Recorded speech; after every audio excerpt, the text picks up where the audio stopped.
Raped in jail, a man sues the prison and wins. He said they didn't protect him from his cellmate. And a murder in St. Bite Village. We'll tell you about a cruel chopping. Plus, a taxi man recovering after a crazy carjacking in the village of San Jose Palmar yesterday. Also, evangelical leaders called the judiciary. They accuse the highest courts in the land of overstepping their boundaries by playing with the meaning of sexual orientation. These stories and more are ahead on 7 News tonight, so please stay tuned.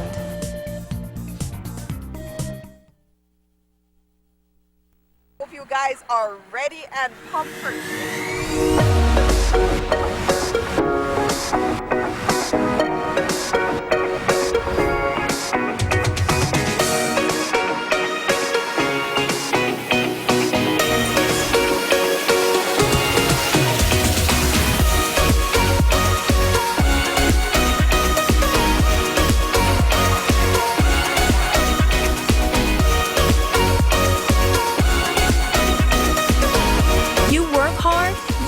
hard, so you need a mobile plan that can keep up. Digi is now offering unlimited talk and text and double the data on all plans and up to 60 gigs for the Plus plans, all backed up by the fastest and largest mobile network. More work, more fun, more you. Visit your nearest Digi store today.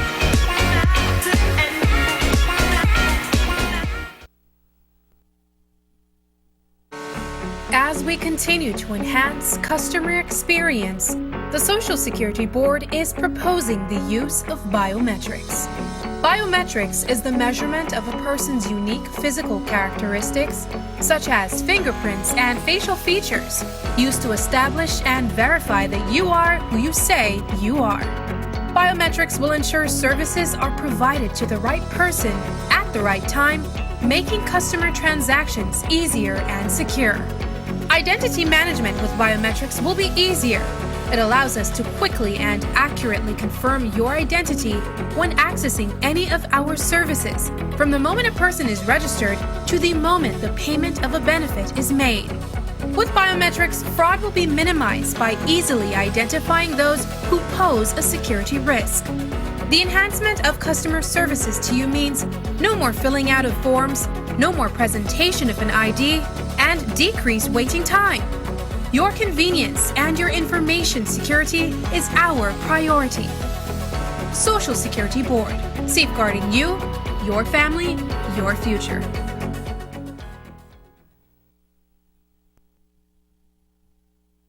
The most critical point in the tourism season, BEL and BWSL failed the people of Kekaker. Imagine in 2020, no electricity and no water for a week. Tourism damage, hundreds of thousands in revenue loss, businesses shut down, a community brought to a standstill. And this is how UDP's Manuel Heredia feels. I am a little depressed, disappointed with what happened, but that is water under the bridge. Heredia is a senior UDP. He's the Minister of Tourism. This is not water under the bridge. 12 years of the UDP, total UDP control of BEL and BWSL. The people have had enough of Manuel Heredia and enough of the UDP. Signing up for Smart's broadband got even better. You can now bundle and get a free monthly prepaid mobile plan with your broadband service and enjoy up to $70 in savings. Or you can upgrade your mobile plan for an additional $25 and enjoy an unlimited postpaid plan with unlimited calls, texts, and $40 free data. With Smart's fast internet speeds, you just have to choose the speed that works for your needs. Don't wait! Visit the Smart showroom near you and sign up for your broadband plus mobile bundle. And why not? Sign up and add Netflix to the mix. Smart, your full-service communication company. Does the open road on a street cruiser sound like fun to you? What about riding through some dirt roads on a brand new Leafan trail bike? Perhaps zipping through the city is more your vibe. Whatever Leafan fits your lifestyle best, we've got it. Visit us or any of our distributors nationwide, or go online to see our wide range of Lifan motorcycles and parts. Lifan, bold, affordable, reliable.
In early December, we told you about the civil lawsuit that the Belize Central Prison was facing. A former inmate alleged that due to the prison authorities' negligence, he was raped by another male inmate on 2 separate occasions in 2017. Well, this morning in the Supreme Court, the judge presiding over the case, Justice Shona Griffith, delivered her judgment, and she found it in favor of the victim. The judge's argument was that she agreed that the prison authorities failed to properly protect him from the sexual assault. She found that they were indeed negligent. Since he's a rape victim, we cannot reveal the claimant's identity, but as we told you, he was 20 years old at the time when he suffered an unnatural crime twice. In his lawsuit, he said that he shared a cell with his alleged rapist. At around 1 a.m. on November 25th of 2017, he was awakened by someone choking him from behind. This person overpowered him and he went unconscious shortly after. He later woke up with pain all over, and that's when he realized that he had been raped. He said that he confronted his cellmate, who threatened him with violence if he mentioned to anyone what happened. The victim ignored those threats and reported the incident to an on-duty prison officer. But he says the officer treated his distress with complete disregard. During the time of the assault, he was in the lockdown area of the prison and he couldn't complain to anyone else. He claims no one came to his rescue, and 4 days later, the same assailant allegedly beat him unconscious and raped him a second time while he was sleeping. This second assault didn't go unnoticed, and this time, the prison guards were nearby to come to his aid. A doctor later certified that he was indeed raped, and his alleged assailant, 43-year-old Kenroy Cook, was charged with 2 counts of an unnatural crime. Well, from the claimant's perspective, the prison had a responsibility to protect him, a responsibility which, according to him, they failed to carry out. He claims that according to the prison rules, he qualified as an untried prisoner, and so he should have had been placed in the same cell as the convict turned rapist. Justice Griffith told the court in an oral judgment today that she accepts the account of the claimant. While she couldn't find fault with the prison for the first instance of rape, she found that the prison officer, acting as an agent for the prison authorities, was negligent when he failed to report the claimant's distress. Had he done so, the prison management could have taken the necessary precautions to separate the 2 prisoners so that the claimant wouldn't be assaulted a second time. The ruling is of great significance because, as viewers are aware, there is the public perception that if a man ends up in prison, one of the first threats he faces is sexual assault by other prisoners. And now a court has ruled that the prison can be held liable for that type of assault. Outside of court, we spoke with the attorney for the victim, Anthony Saldivar, and here's how he put the decision into perspective. He was raped on 2 occasions, on the 25th of November in 2017 and the 29th of November 2017. We brought claims in negligence, which is to say our claim was based on the fact that the prisoner, the claimant, was placed in a cell at the time with someone who he ought not to have been placed in the cell with by virtue of the disparity in age, and the fact also that the claimant in this case, he was on remand. The unfortunate situation is that anyone can find himself in prison. The trial judge determined that it's not in all situations that where there's a breach of the prison rules that would necessarily have negligence befall on the prison authorities. But as indicated, there are 2 specific instances. There's in which the case was based on the incident occurring on the 25th of November and the incident occurring on the 27th of November. Having regard to what the claimant explained, that having been raped on the 25th and having reported that to a prison officer, the court was very clear that the prison authorities then could not escape liability on the second incident. It was the duty of the prison officer, having been told of the incident on the 25th.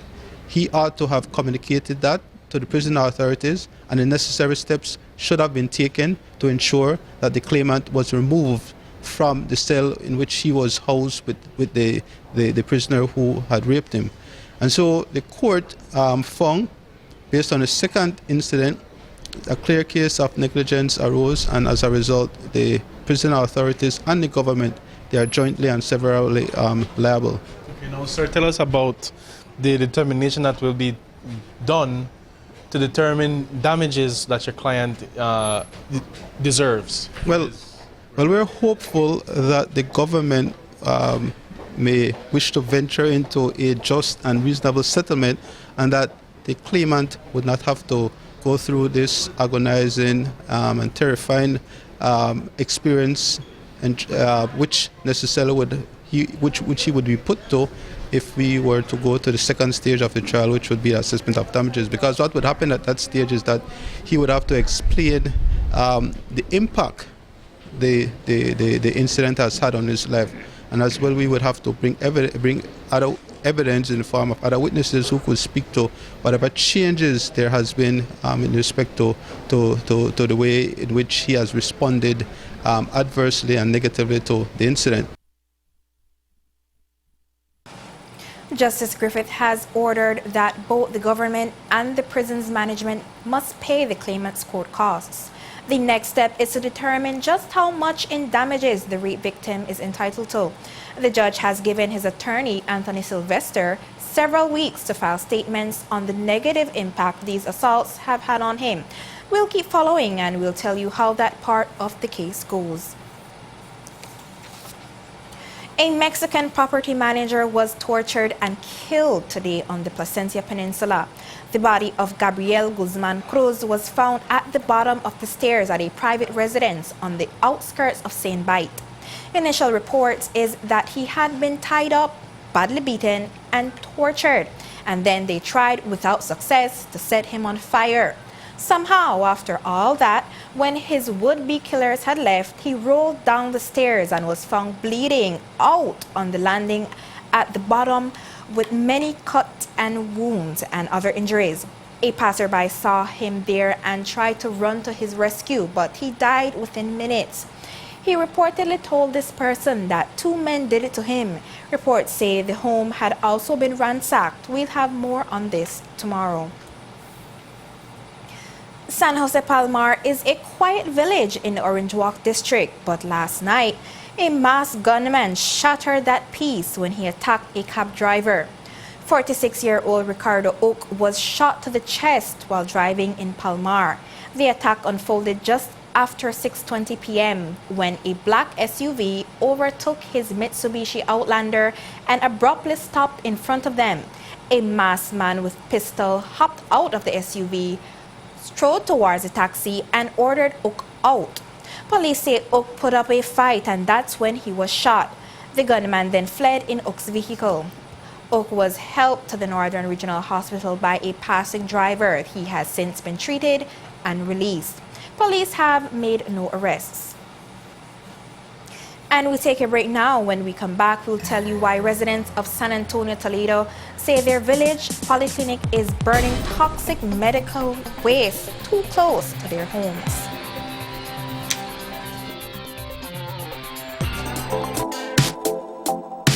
Smart introduces Real Unlimited Postpaid Plans, providing customers with unlimited talk, unlimited text, and unlimited data. Now that's a real great deal. With Smart Plus, Share 1 and 2, and Enterprise 1 and 2 plans, you can talk as much as you want, text as much as you want, and for the first time ever in Belize, you can enjoy unlimited data with your postpaid plan. So come in and sign up for an unlimited postpaid plan and enjoy limitless possibilities. In addition, other plans such as the Flex Junior, Choice, and Select have been boosted with a lot more talk, text, and data, providing you with the best value for your budget. Be unlimited with Smart. Smart, your full-service communication provider.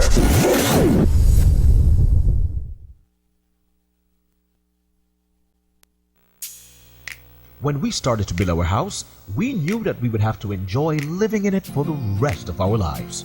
At Benny's, we found a large selection of exactly what we wanted. Today our house is finished. The windows, doors, and door locks combine strength and quality to give our home a good feeling of security.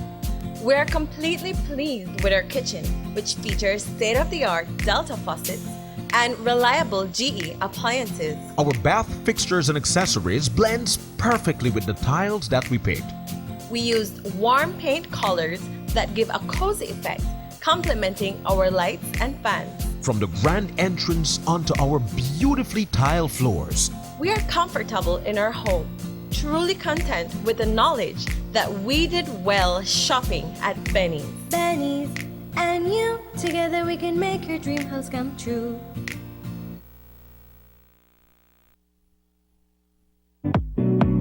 Now is the time to sign up for the best postpaid plans in the country because Digi has doubled the data in all their plans. Now you can get even more done, connect even more, stream even more, create even more, and share even more. All on the fastest mobile network that gives you the most coverage nationwide. Now is the time to go postpaid with plans starting as low as $49 monthly. Shared plans are also available, all with unlimited talk and text. So don't wait. Hurry over to your nearest Digi store to sign up today and qualify for our grand Christmas raffle with over $60,000 in cash and prizes. Save $500 on iPhone or Samsung. Enjoy double the data in all postpaid plans only with Digi.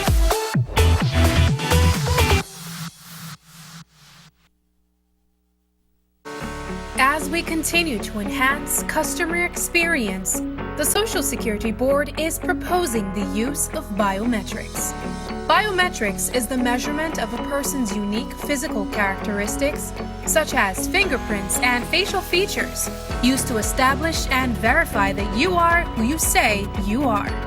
Biometrics will ensure services are provided to the right person at the right time, making customer transactions easier and secure. Identity management with biometrics will be easier.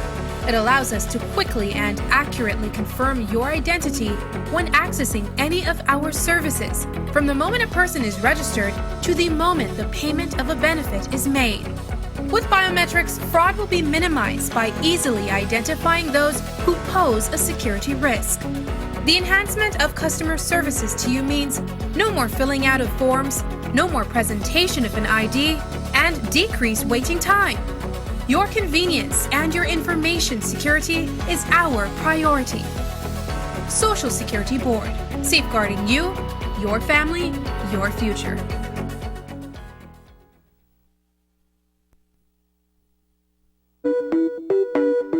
Digi, the Ministry of Education, In the Gap Institute, BAPS, and Microsoft are paving the future in education for Belize with its future-proof solution, DigiLearn. DigiLearn is a solution which enhances the learning experiences in the classroom, allowing our Belizean students to adapt an online learning environment, empowering them to be independent and creative learners, unlocking limitless learning opportunities. DigiLearn is now available at 8 secondary schools countrywide and over 3,000 students at the first and second form levels who are now experiencing this digital revolution. With the continued support of the Ministry of Education, DigiLearn will be at all secondary schools in the near future, touching the lives of over 30,000 students countrywide. DigiLearn, innovation in education.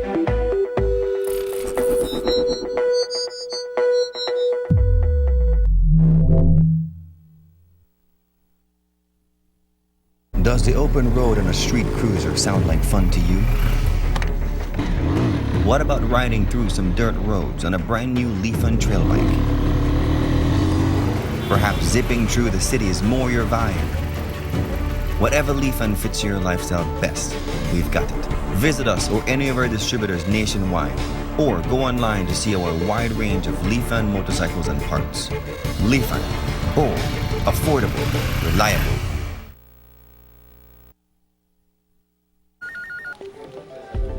As one of the largest cable and internet providers in Belize, CBC strives to provide our customers with the highest standards of quality, value, and service in all aspects of cable TV and internet. Monitoring our systems closely, our technicians combine creative planning and state-of-the-art technology with years of experience and training to develop and provide the most reliable and advanced cable and internet service to exceed your expectations. For CBC and our team of talented engineers, technicians, and customer service representatives, delivering less than the very best is never an option.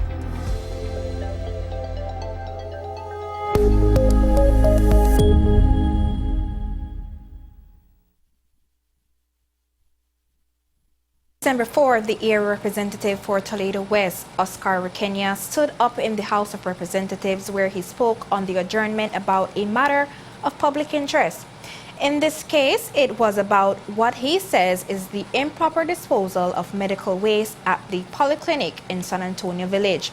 Requena named and shamed the Ministry of Health, the regional management, and the clinic management, but they did nothing.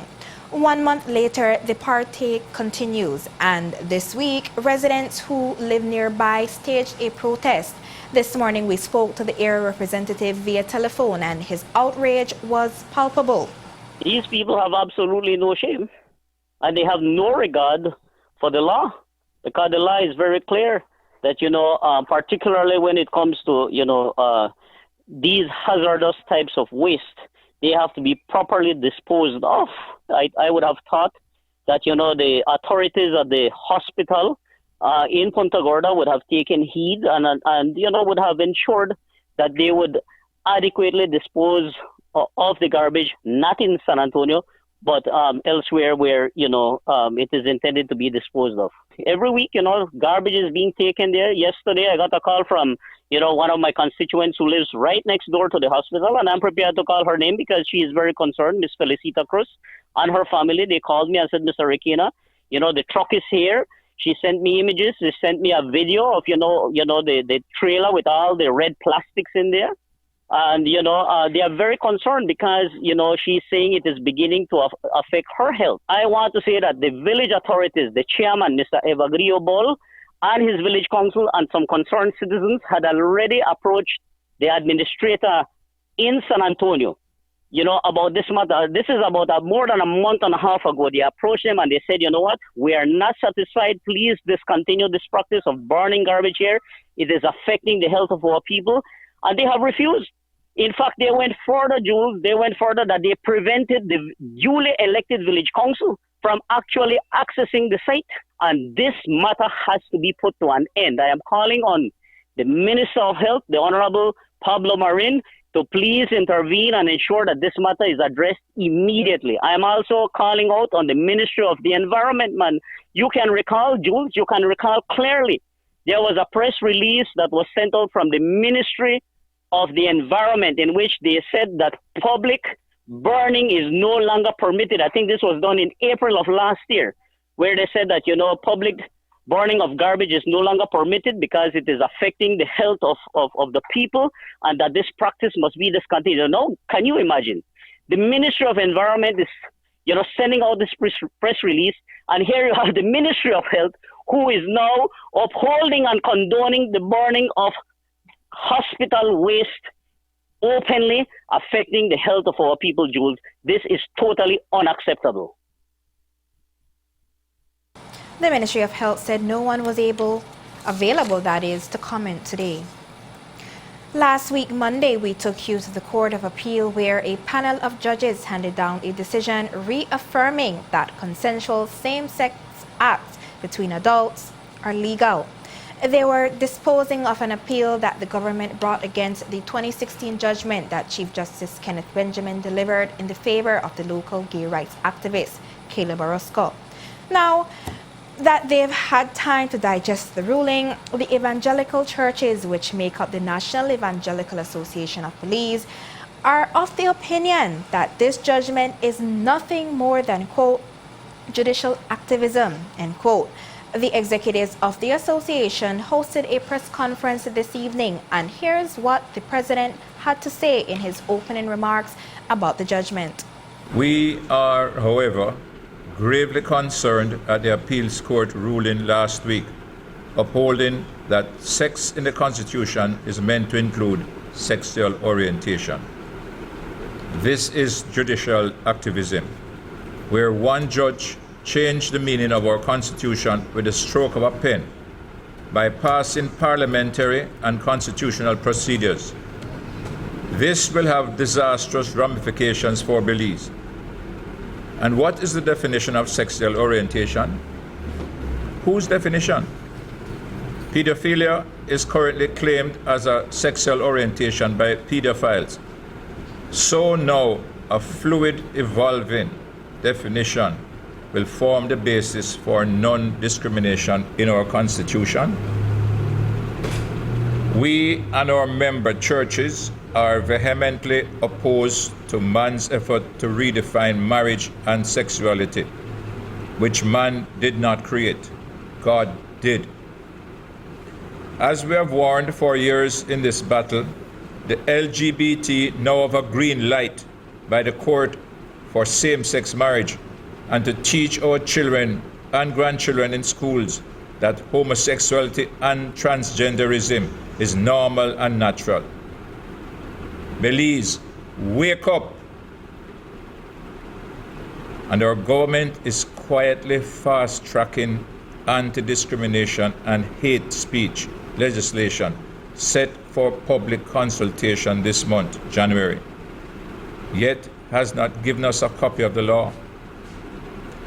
Neither legislation nor judicial decision can ever turn an unnatural human wrong into a human right, nor can it confer human dignity upon acts in which there is no dignity. For those who will mock God with "the sky is not falling," we caution. After years of loving, patient warning by God and Noah, a sky of rain did fall. No doubt, God will have the last word. Now, as viewers will remember, the evangelicals were always of the opinion that the local gay rights activists were simply trying to force this immoral lifestyle on Belizean society. They reasoned that Belize was chosen as one of the jurisdictions where this foreign agenda could take root in the form of a judgment in the favor of the LGBT community. They believed that once the precedent was set that same-sex acts was legalized, the country would begin to slide down a slippery slope. They were warning from then that the next milestone would be to push for same-sex marriages. For the most part, however, there has not been any backlash from the general population resisting this judgment. So we challenge the NEAB head table today if they are pursuing a cause that Belizeans seem mostly unconcerned about. Here's that back and forth. We've had very little reaction from the general public in outrage apart from just the church. The church seems to be the only ones making this vocal stance against this judgment. Have you guys considered that maybe the church is at this current moment the vocal minority? I mean, most Belizeans tend to take, well, at least those I've spoken to, tend to take the stance, well, I'm not a part of that community, and their particular activity for which they have advocated for in the court does not affect me personally. I think that that's part of the root of the problem in this situation, is that people see that it has no effect upon them. That's why we've been sounding the trumpet. This is not so much about what people are going to do in their own privacy as much as it is giving a green light for them to be able to teach this in schools to the children. And that's what's happening in other countries that have gone down this same exact track. So it's a very, very real issue that's going to have very, very real ramifications. And it's part of the reason why we're hosting this press conference, which is to inform as well as alert the nation of Belize of the severe ramifications of this appeal court ruling. Sir, we've heard from the activists and they make it sound as though you guys are conflating extremes to try to incite maybe fear amongst the general public by likening the green light of same-sex sexual acts to bestiality, and you've made that comparison again yet today. Until we have a definition of what sexual orientation is, then it could include those things. And when the ruling was made in 2016 in favor of changing Section 53, people were not talking about same-sex marriage in Belize. Now they are. You see how quickly it's opening the door to these other behaviors which Belize has long considered immoral. What would you say to those, your toughest critics, who would suggest that this particular press conference has a bit of an alarmist streak to it? I would say was Noah an alarmist? For 100 years, he warned the people. Was Noah an alarmist, right? And so that's part of the function of the church, is to be an alarm bell. Today, Pastor Scott Sturm confirmed that he is a member of a regional religious group known as the Caribbean Cause. Yesterday, the Caribbean Cause sent out a press release on the judgment, which reads, quote, "The Cause, a regional group consisting of individuals and groups from 14 Caribbean territories, including Belize, note with alarm that the Belize Court of Appeal has supported Chief Justice Kenneth Benjamin's unilateral alteration of the content and intent of the Belizean Constitution in changing sex to sexual orientation. We argue that the court in Belize has taken to itself powers that it does not have and is setting a dangerous precedent that is a threat to our democracies. No judge must be allowed to unilaterally alter the content and intent of the Constitution of a democratic society. This function is the prerogative of the people and their duly elected representatives only." End quote. Another topic that the Evangelical Association brought up today was the information they received that the government is in the process of crafting legislation against hate speech and discrimination. From these evangelists' perspective, this is another cause for alarm.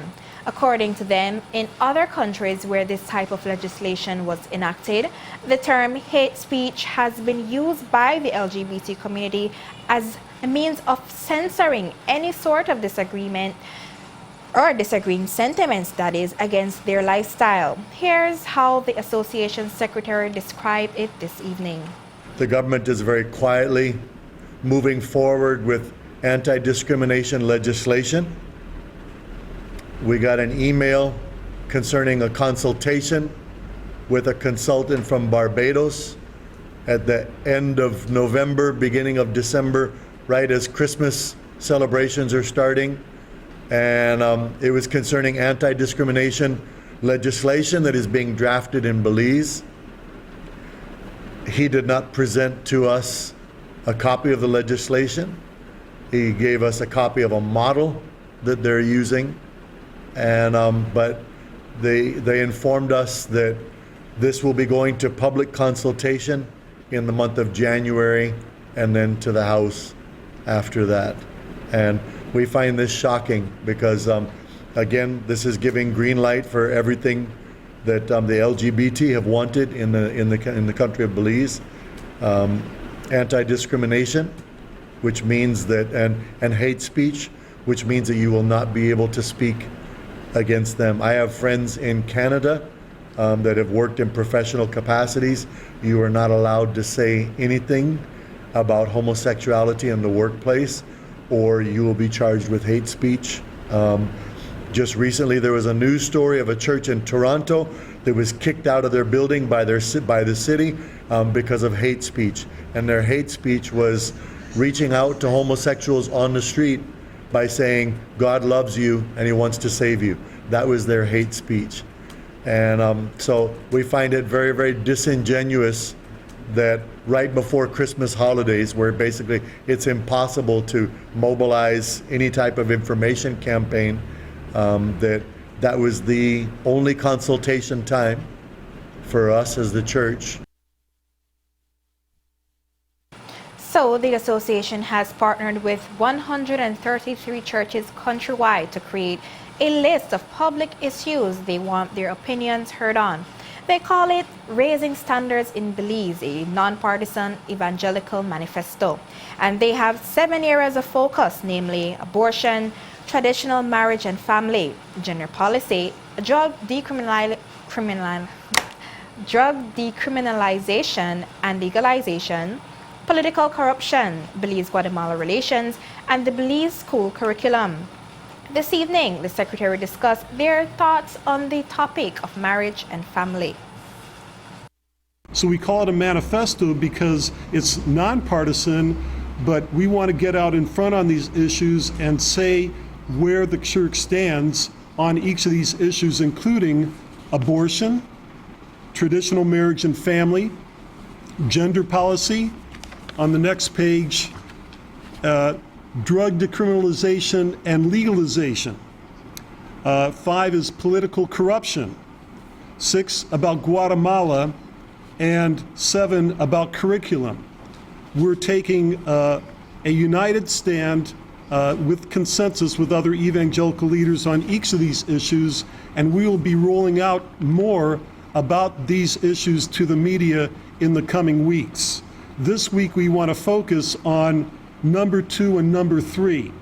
And I will read those parts of those to you, beginning with number 2, traditional marriage and family. Children used to be able to depend on a married father and mother and committed to care for their needs. Now uncommitted cohabitation and single parenting deprive most of them of vital care. Children learn to depend on gangs for identity and protection, and gangs for protection rather than on their own parents. We raise the standard of faithful one man, one woman marriages only, and deplore divorce and extramarital sex. We plead with those in broken families to seek God for restoration. We call on candidates and elected officials to honor traditional marriage and family in their private lives and in public policies. Furthermore, we call on them to reject LGBT unions, LGBT marriages, and LGBT adoptions as harmful models for family life and child development. And now, here are the thoughts from the manifesto on the topic of the gender policy. Children used to grow up with the plain common sense that there are only 2 sexes, male and female. They learned respect for the opposite sex, considering extramarital sex as a shameful and ruinous thing. Now they are encouraged to engage not only in natural sex acts before marriage, but in all kinds of unnatural sex acts with multiple artificial genders. Such acts are not rights endowed by our Creator. They are acts of abuse, not of love, which cause disease and sexual confusion. Such a perverse trend destroys not only God-given sexual identities, but future families, which are the building blocks of our future as a nation. The association has pledged to come back to the general public to discuss the other topics from the manifesto. He was accused of a major armed robbery, stealing $5,000 at gunpoint. But tonight, 23-year-old Malik Humes is a free man. And it's all because the witness got scared. Reports say she was threatened. The charge goes back to June of 2018 when a lone gunman walked up to the Midway cashier inside Sky City supermarket in Ladyville. The cashier was going to make a deposit next door at the Atlantic Bank when the gunman appeared and took almost $5,000 in cash. But today in court, Corporal Christopher Smith informed the court that police could not locate the cashier, who quit her job after the traumatic robbery. The court also learned that the cashier was threatened allegedly by the accused, but fearing for her life, she fled the country to the United States. No report of the alleged threat was made to police, so Humes was never charged with the offense of suppression of evidence. Another charge for aggravated assault with a firearm upon first responder Joshua Trapp was also dropped. Humes did still face one offense, rode bicycle without a bell. For that, he changed his plea from not guilty to guilty and was fined $50 plus $5 costs of court. 29-year-old Glenn Ford Diego made the news last month when he was charged with the armed robbery of a dollar store in downtown Belize City.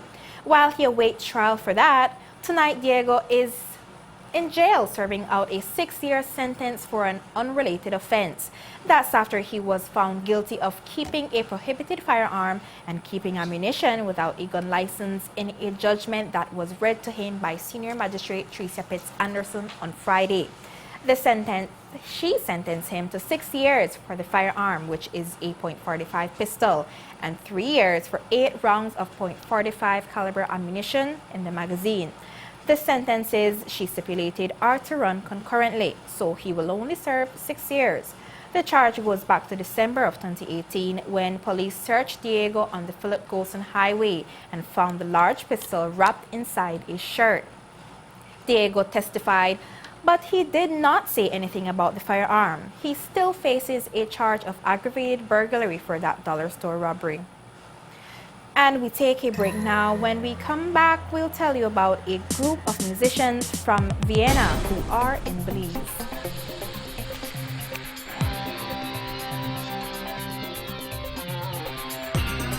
You guys are ready and pumped for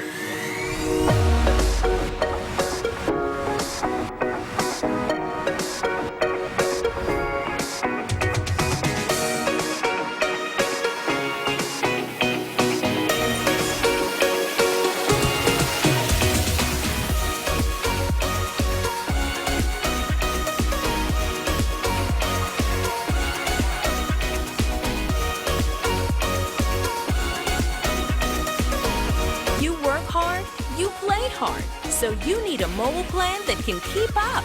Digi is now offering unlimited talk and text and double the data on all plans and up to 60 gigs for the Plus plans, all backed up by the fastest and largest mobile network. More work, more fun, more you. Visit your nearest Digi store today.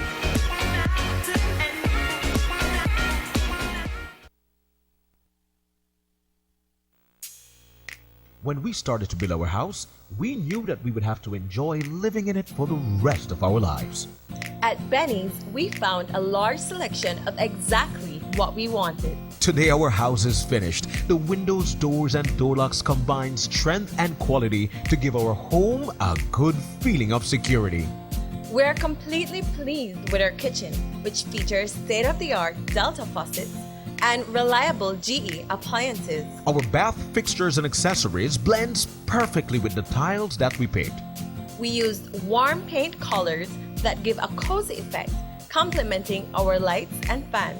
From the grand entrance onto our beautifully tiled floors. We are comfortable in our home, truly content with the knowledge that we did well shopping at Benny's. Benny's and you, together we can make your dream house come true.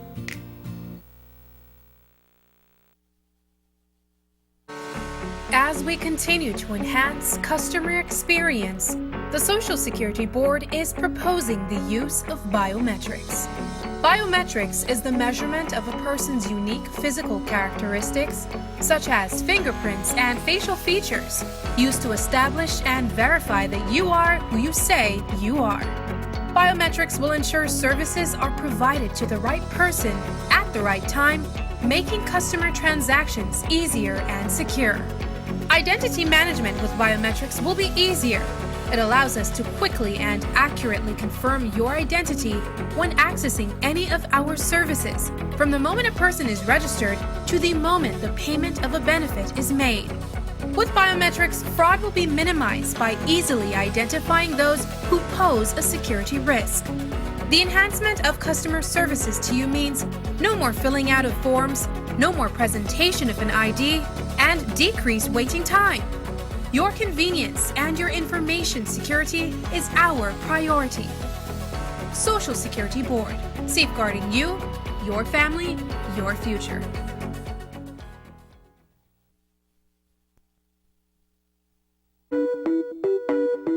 Digi, the Ministry of Education, in the Gap Institute, BAPS, and Microsoft are paving the future in education for Belize with its future-proof solution, DigiLearn. DigiLearn is a solution which enhances the learning experiences in the classroom, allowing our Belizean students to adapt an online learning environment, empowering them to be independent and creative learners, unlocking limitless learning opportunities. DigiLearn is now available at 8 secondary schools countrywide and over 3,000 students at the first and second form levels who are now experiencing this digital revolution. With the continued support of the Ministry of Education, DigiLearn will be at all secondary schools in the near future, touching the lives of over 30,000 students countrywide. DigiLearn, innovation in education.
On Thursday night, the Bliss Institute will host a homage to the 250th anniversary of Ludwig van Beethoven's birth.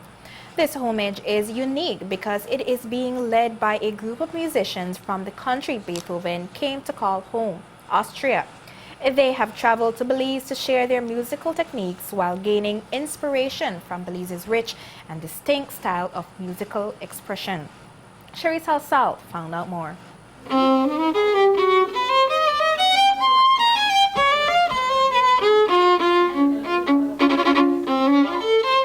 The sonorous strains of this violin solo may be what you expect from classical music, but a troupe of Austrian chamber musicians hope to challenge those assumptions with a performance at the Bliss on Thursday night. In America, this is the first country in Belize. Also, this is my debut in America, in all Americas in Belize. I think it is always interesting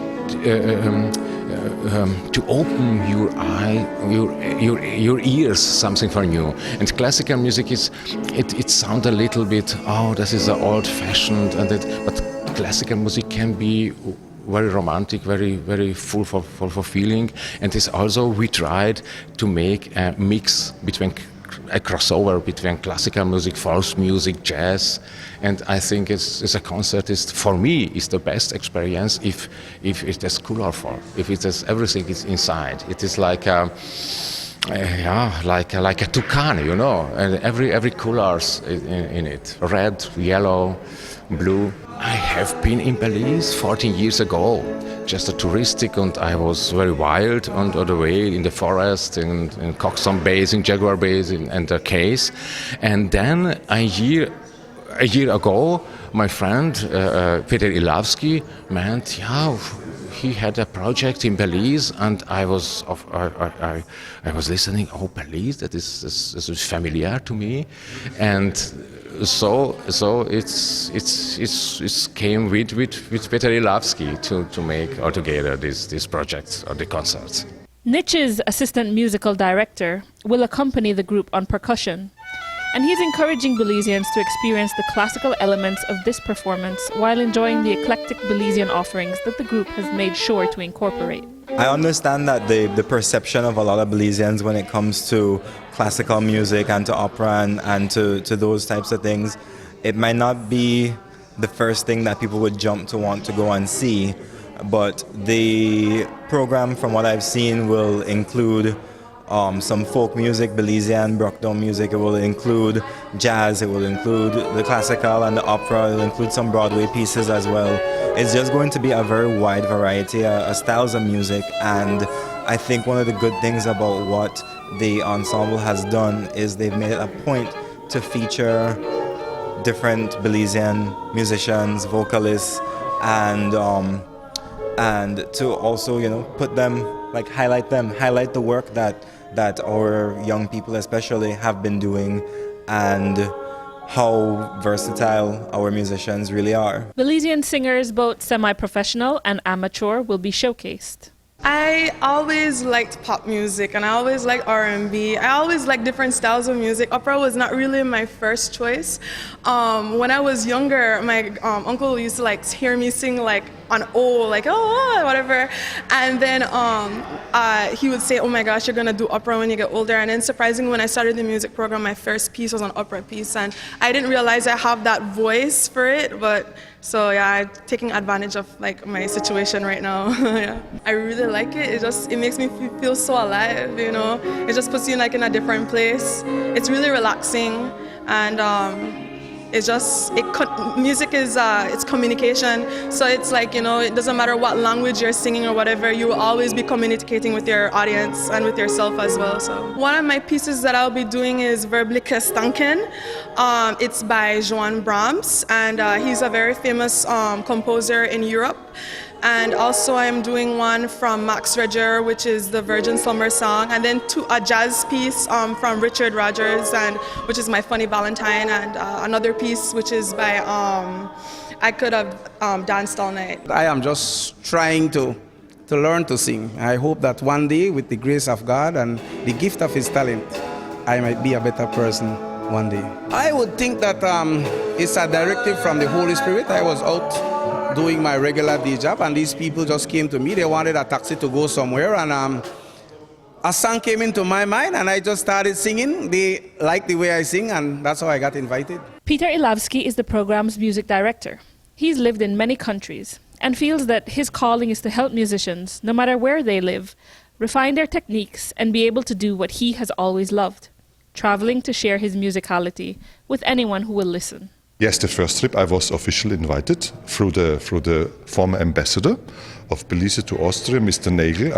I came here and I met all the wonderful people and had the first concerts, and I saw these people do so naturally the music. This is like, as I told in previous interviews, this is the hidden treasure of Belize. The music. The music and the musicality of the people here. Beethoven has the same fire in his music what the people have here. Just already the music of Beethoven is very refined. It's like the diamond, which is already cut. And here are the rough diamonds. Reporting for 7 News, this is Charisse Halsall. The concert at the Bliss is free, but if you can't make Thursday's performance, fear not. The Austrian Chamber of Music has a second Belize City concert lined up for Friday at the Mexican Cultural Institute, and that is also free.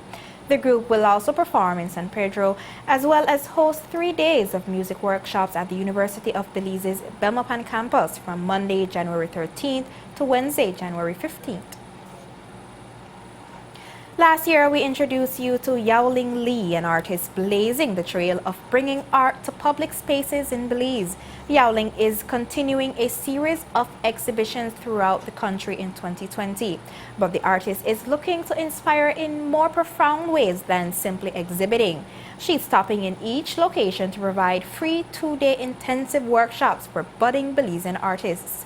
Today, she told us that she loves workshops because of the varied characters they allow her to meet.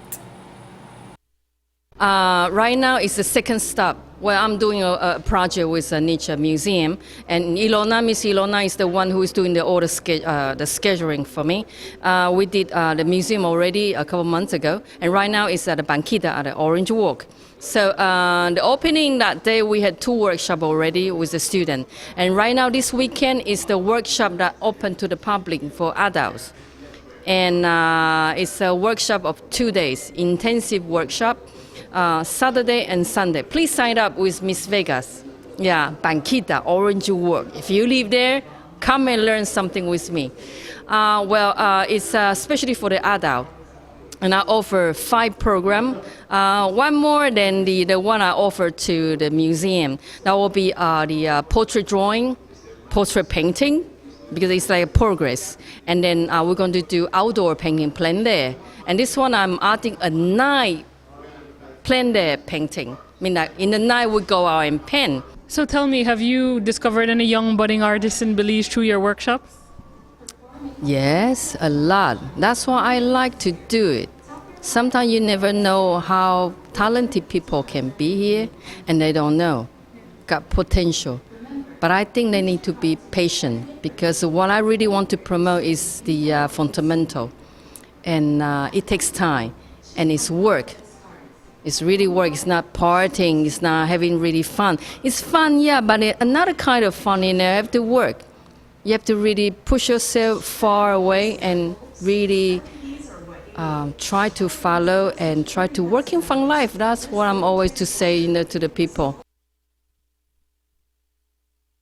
If you'd like to participate in Yaoling's weekend intensive at Banquita's House of Culture, you can RSVP by contacting Yahaira Vega at Orange Walk's Banquita's House of Culture by calling 322-0517. If you have a vehicle that uses diesel fuel, try to buy your gas tonight. That's because the price is going up by 23 cents at midnight, from $10.06 to $10.29 per gallon. Kerosene will also increase sharply by 26 cents per gallon. For the time being, regular and premium will remain unchanged, but with hostilities sharply escalating in the oil-rich Middle East tonight and missiles being fired from Iran to its neighbor Iraq at this hour, world oil prices are expected to climb sharply in the next few weeks. And that's it for 7 News Tonight. Thanks for watching. I am Renisha Gentle. Remember that you can see streaming video of this newscast at 7newsbelize.com, brought to you by Digi for the best postpaid plans in the country.